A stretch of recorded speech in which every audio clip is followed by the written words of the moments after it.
Welcome to Did They Get What I Taught? Checking Comprehension, Chapter 7 from 120 Content Strategies for English Language Learners by Jodi Reiss. And I'm Kathy Martell. As teachers, our goal is to facilitate student learning. We want to ensure that students are actually processing and able to apply the material we cover in our classes. We begin this process by developing ways to check for comprehension through questioning techniques and strategies that increase both the quality and quantity for participation of all our students.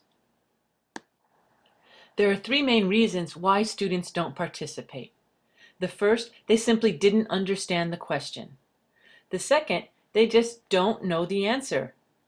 Or lastly, they're fearful or shy of speaking in the class or in front of their peers. How do we help students become active participants? The key to encouraging participation is tied to making sure you're asking the right types of questions, helping students formulate their thoughts by giving hints and encouragement, and making sure students feel comfortable by keeping the affective filter low. I'll highlight several strategies that you can use in your classroom now to help you accomplish this. The first strategy involves the "does everyone understand" trap. What child feels good about raising their hand and stating, "I'm clueless, I don't know what you've been talking about, I've been present here, but everyone else might understand, but I don't know what's going on."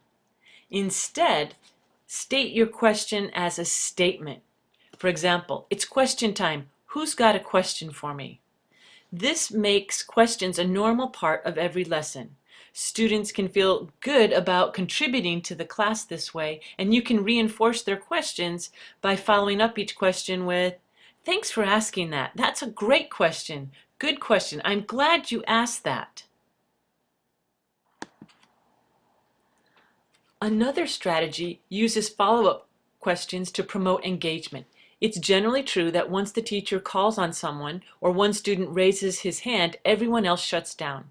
To keep the channel open, ask other students, "Could you repeat that for us?" Repeat that in your own words. If this is part of your classroom routine, students will be more attentive and engaged. They won't simply shut down when someone else raises their hand or answers the question. They'll be held accountable for repeating or giving examples or giving their opinion about the input of their classmates.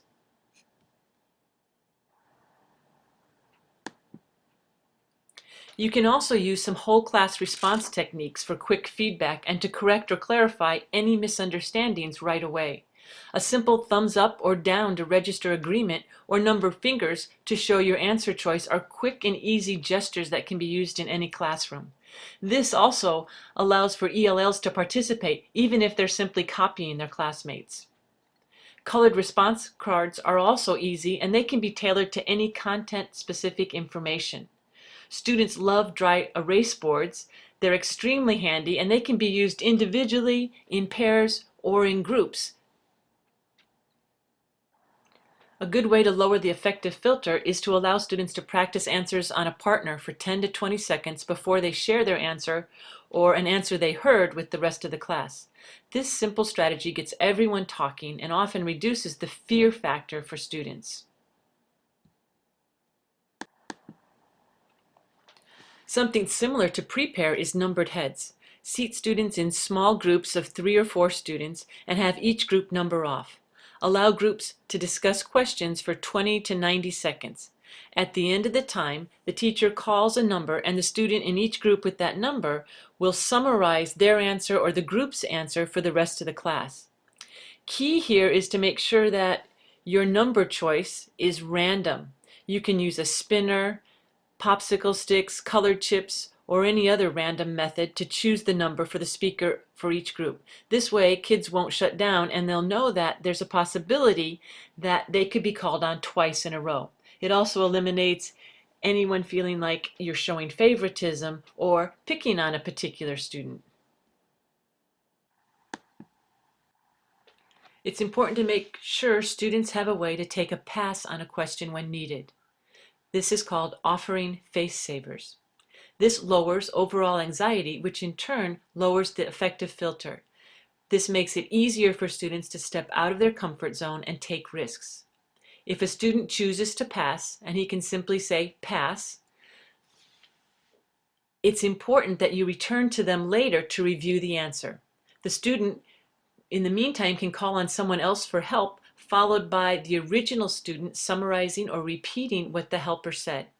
A second option would be to give the student a token, which he must return to you later by answering a different question or adding to the review at the end of class. Make sure you tell the student when they take the pass, "I'll get back to you," or "Could you summarize or repeat what your helper said?" Lastly, how do we know if we are really getting all students to fully participate? How do we know if students are really comprehending what we want them to understand? We try our best to be fair and involve all students in discussions and activities, but are we successful? Most teachers have a specific action zone that they tend to favor within their classroom. Students in the action zone tend to get more attention and are called on more often than students in other parts of the classroom. You can determine your action zone by videoing a class and then reviewing the video to determine your action patterns. You could use a diagram of your classroom, and as you review the video, tally which section of the room you spend most of your time in. Look at how much you move around. Which students do you call on, and who do you look at as you teach? Another option would be to have a trusted colleague track this for you by observing one of your classes. It's really important that after you finish the video or after your colleague has observed you, you look over the tallies to see if you have a particular action zone and any areas of neglect in your classroom. Are there any silent students that tend to fade away in your class?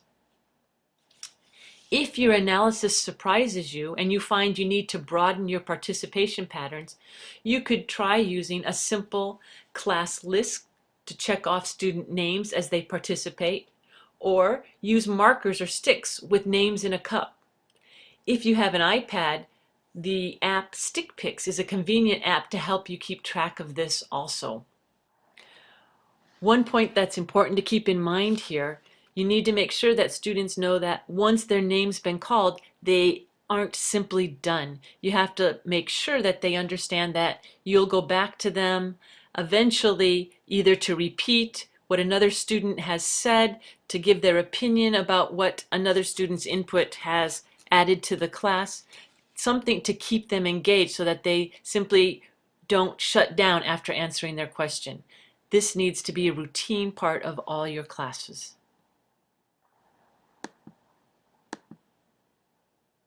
In conclusion, there are many strategies in this chapter, and I have highlighted just a few. It's always great to use a variety of techniques and strategies in your classroom. You can start with a few and set the routines and the expectations with all students and expand from there. Remember, encouraging total participation in your classroom pushes students to be active learners. Active learners are able to take charge of their learning and have a better sense of control and confidence. By implementing a variety of strategies that increase participation, teachers create a positive environment for the growth and development of all students. Thanks for your attention, and I look forward to your comments and replies to the discussion questions.